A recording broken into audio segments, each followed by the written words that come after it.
Ek vra vir afskrifte van die getuieverklarings. Hulle sê vir my, ons sal later besluit of ons vir jou gaan gee wanneer die ondersoek voltooi is.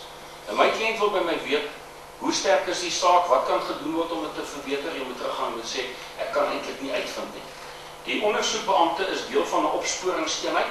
Dis 'n kaptein wat geen kantoor het nie. Hy het nie 'n telefoonnommer nie, of hy het 'n telefoonnommer, maar hy het nie 'n faksnommer nie, hy het nie 'n e-posadres nie. Hy's 'n effektiewe persoon. Hy gaan oor die hele land en hy vang ernstige kriminele. Maar as jy vra, kan jy met hom om 'n tafel gaan sit en vra wat het jy, dan is die antwoord, dit is nie so maklik. So die enigste plek waar ek hom kan ontmoet is wanneer die hofsaak aan is, dan keer ek hom af voor en dan wil ek weet wat is die stand van sake. Nou op die 10de Oktober laas jaar woon ek weer die hofverrigtinge daarby. Die aanklaer vra vir die hof gee vir my 'n verdere uitstel en hy sê hy het die direkteur van openbare vervolginge se opdrag nodig oor of die saak Hooggeregshof toe moet gaan of waarvan die beskuldigdes aangekla moet word.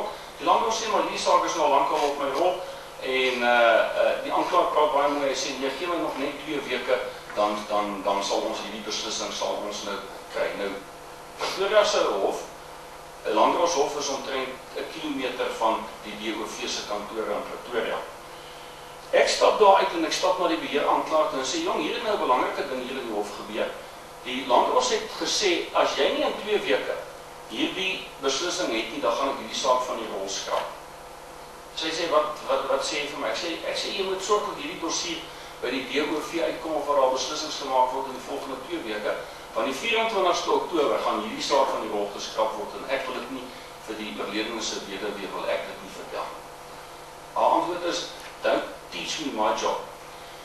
Die situasie is dat ek toe die 22ste Oktober ry ek deur van Boksburg af na Pretoria toe, gaan sien die persone by die DOV wat verantwoordelik is vir die maak van beslissings. Hulle sê hulle die vorige dag het hulle die dossier gekry volgens hulle register, so dit het 10 dae gevat om van Pretoria Hof af tot op die plein te kom. En sy sê die persoon wat die beslissing moet neem, sy gee my die persoon se naam, ek sê maar wil hom graag sien en hom net die dringendheid verduidelik van oor 2 dae, 9:00 die oggend gaan hierdie saak beslis skeefloop en 'n beslissing is nodig. Hulle sê nee, die persoon is in die hof, ek kan hom nie die Dinsdagmiddag sien, ek sê maar kan ek hom môre sien, die Woensdag, hulle sê nee, hy is in die hof. Ek sê maar gee dan hierdie beslissing, dit is net so dik dossier, gaan 'n uur of 3 vat om hom deur te lees. Ek sê gee dit vir iemand anders, maar 9:00 donderdagoggend gaan hierdie ding skeefloop.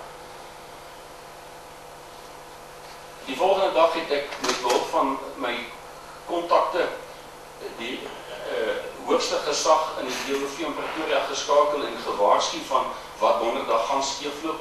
Hy het vir my gesê hy stel iemand aan om daarna te kyk. So het my 10 minute later gebel. Ek het dan hom ook die situasie verduidelik.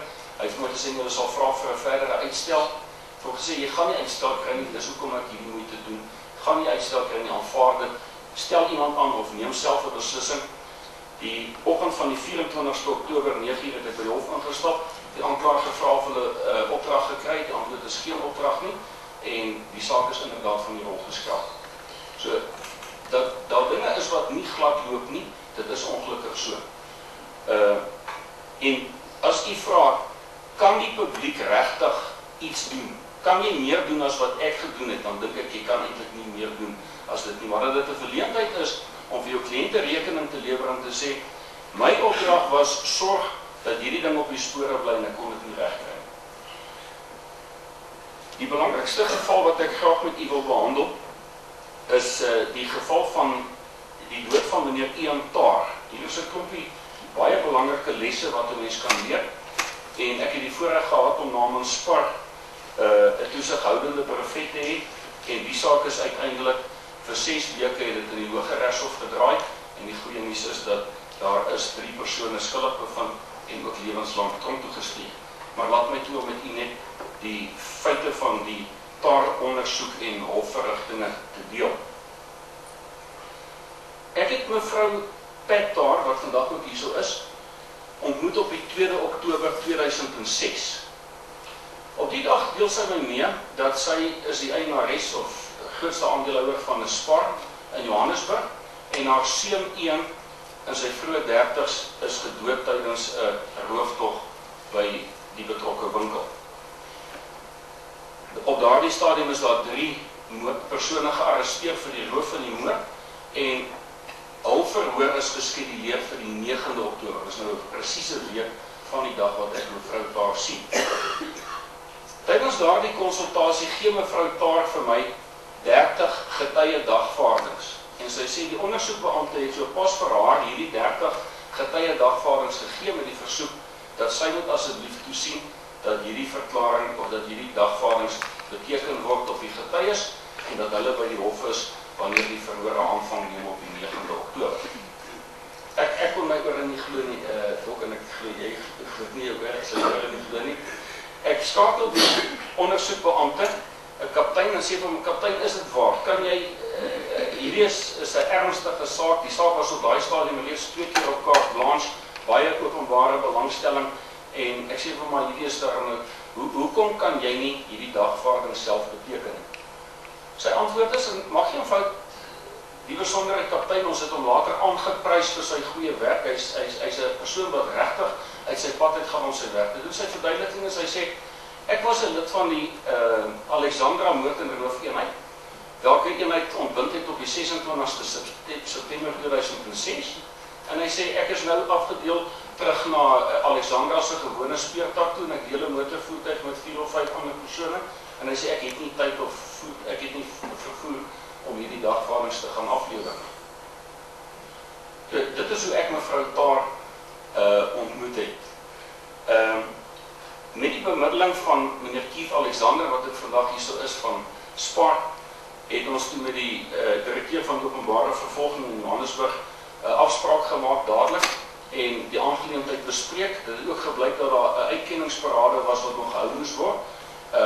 En daar is toe op daai stadium reeds aangedui dat die saak die 9de uitgestel sou word.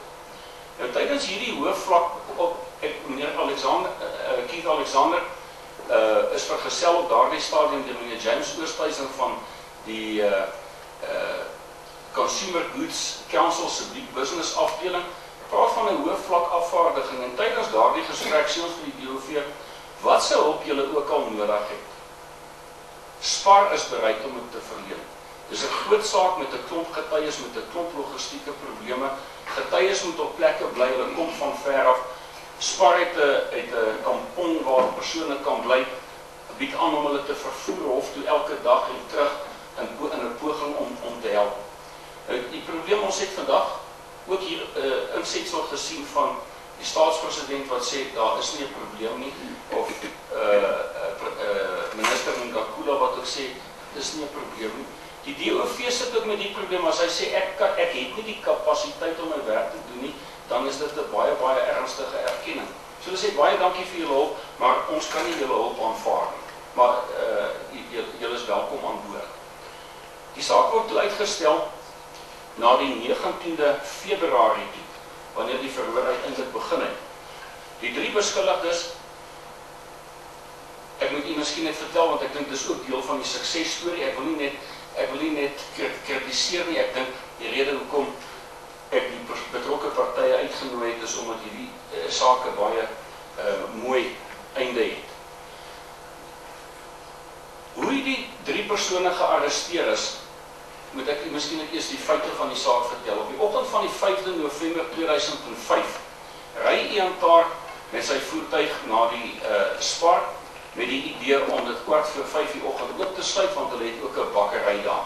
In sy voertuig het hy sy ou getroue helper, asook ander medewerkers, en toe hy uitklim die oggend by die SPAR en stap na die hoofdeur toe wat hy gaan oopsluit, toe staan daar ook ouer gewoonte 'n sekuriteitsbeampte. Hy is geklee in sy sekuriteitsklere. Wat ek miskien net ook kan doen, voordat een uit sy kar uitklim, is die laaste woorde wat hy vir sy medewerkers sê is, I've got a bad feeling about today. En hy stap so 5 tree verder, en toe hy by die sekuriteitswag aankom, rig die persoon 'n vuurwapen op hom en skiet vir Ian. Ian het ook 'n vuurwapen by hom, en hy skiet terug op die persoon, op sy aanvaller, albei van hulle land op die grond met hulle onderskeie vuurwapens, 'n ander persoon met 'n outomatiese vuurwapen maak sy verskyning en hy 4 verskeie skote op een wat hom ook noodlottig